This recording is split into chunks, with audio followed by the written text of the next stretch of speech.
All right, excellent. So thank you for joining me today.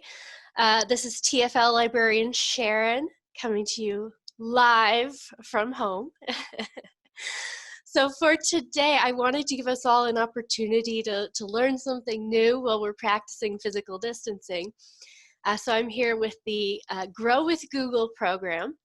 So Grow with Google is an initiative to help people prepare for work, to find jobs, and to grow their businesses.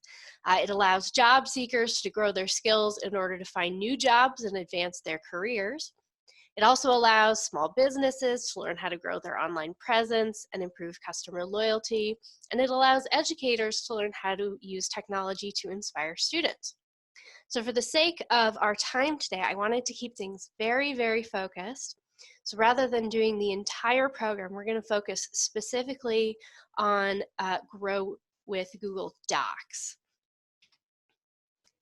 So our agenda for today, which won't be a particularly long workshop, is going to be, we're going to talk about how to get started with Google Apps and how to create a meeting agenda with Google Docs. So depending on your familiarity with Google's suite of tools, some of this may be a review, some of this may be something new. I'm hoping regardless that we'll all get something out of it today. So our sample sort of mind exercise today is going to be to use Google Docs to think about how we would plan an event. So we're going to use Google Docs to create a meeting agenda and notes for a meeting with our event planning team. So we're trying to think, how would we use Google Docs to collaborate and coordinate with a whole group of people to plan an event, something that requires a lot of moving parts, a lot of to-dos, a lot of back and forth with a group potentially of collaborators. So first we're going to talk about how we get started with Google Apps itself, because we have to be able to find the apps in order to get to Google Docs. So step one always is going to be to sign into our Google account. And I have a little graphic on the screen showing how we would do so. If you don't have a Google account, it is free to register for one. So signing into our Google account allows us to access all the products you see on my screen: Sheets, Docs, Slides, Photos, Chrome, Gmail, and more. So after we've signed into our Google account, we'll be able to use the Google Apps menu to move between applications. And this sort of window pane icon, this square of squares, is our Google Applications icon. That's how we're going to move between apps. So, okay, we've logged into our account. That was step one. Step two is going to be accessing Google Drive. You'll notice even in this little icon, though, you can actually skip an entire step and click right on the Docs icon. Google Drive itself will let us create all sorts of files. It'll let us create Google Sheets. It'll let us create Google Slides. Google Docs itself is a word processing program. If you're thinking you want more of a spreadsheet program, say like Microsoft Excel, Google Sheets is your alternative.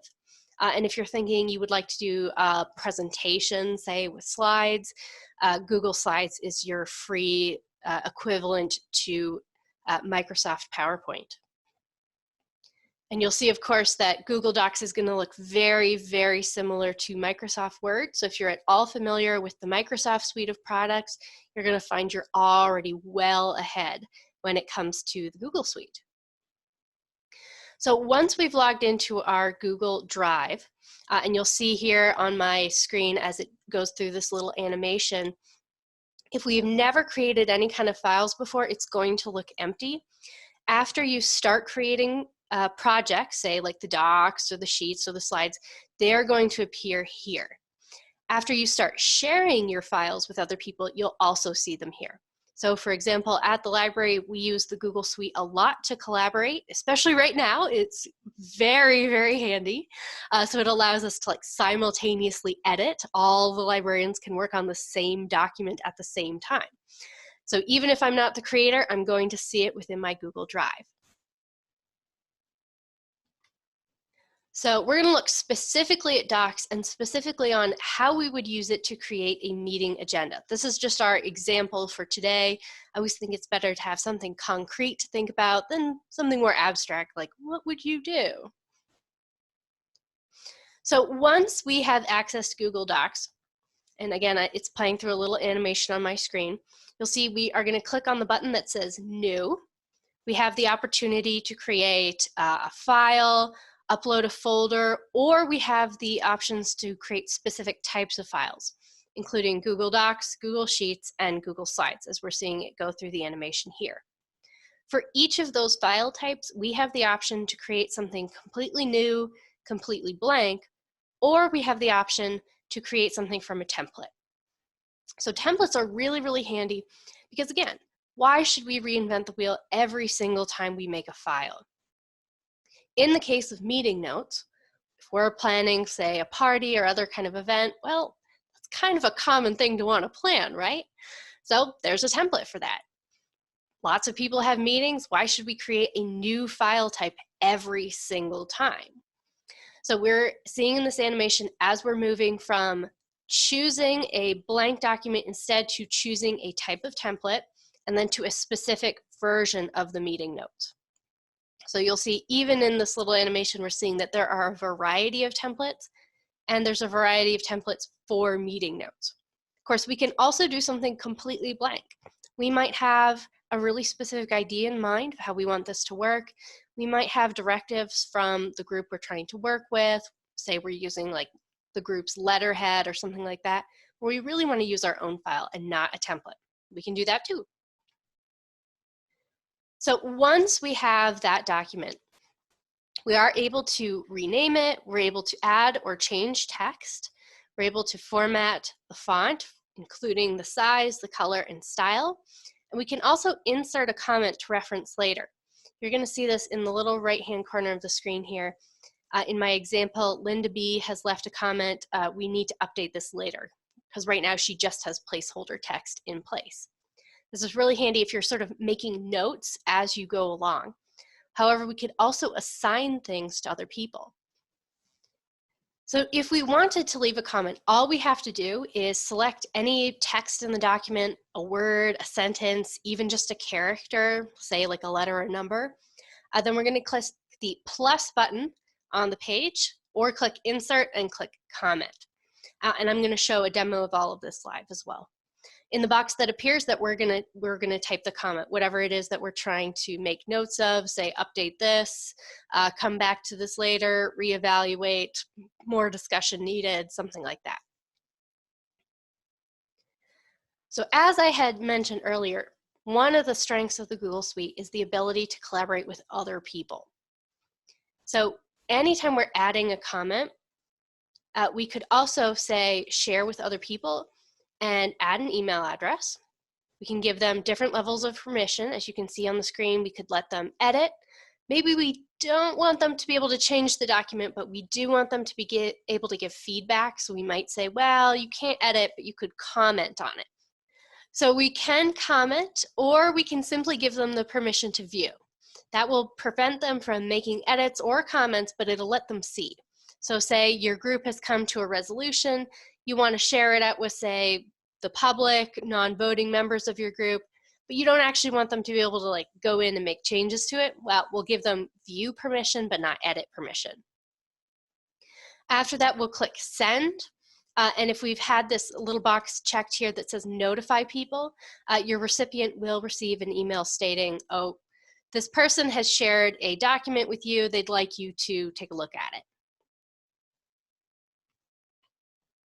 So we're going to access Google Docs first by signing into our Google account, then opening up Google Drive. We're going to create a new document, either a blank or using an event list from a template. So I'm only talking about Google Docs today because it's one of those really basic sort of workhorse programs that you can get a lot of use out of sort of regardless of what you're looking to do. But that is by no means the extent of the Google apps and the options that you can have with them. I am going to do a sort of a brief introduction to Google Sheets next week. But there's also a variety of other apps that we haven't even touched on, including Google Forms, which will let you create surveys. It'll even input those survey results into a nice Google Sheet for you. Say you were trying to collect, say, contact information for one of our book clubs. Have them put their name, their telephone number, and their email address in. Those forms will input beautifully into a spreadsheet for you. Everything's nicely sorted. You're ready to go. As I mentioned, we also have slides to make presentations. What we're looking at on my screen right now is, in fact, a Google slide. We can, like we did with Google Doc, we could download it as a PowerPoint file if we wished. The advantage of having it on the internet is that I initially had access to this Google slide presentation at the library. Now I'm working remotely. Well, I didn't have to go searching for those slides. They're here and ready for me. We also have calendars with Google Apps, and we also have Hangouts, which is sort of an instant messaging service that we at the library really like to use. Now, this is, again, we're just sort of scraping the surface here of what we can do. There's more tools and training online at google.com/grow, including for teachers and students, for local businesses, for job seekers, and for developers.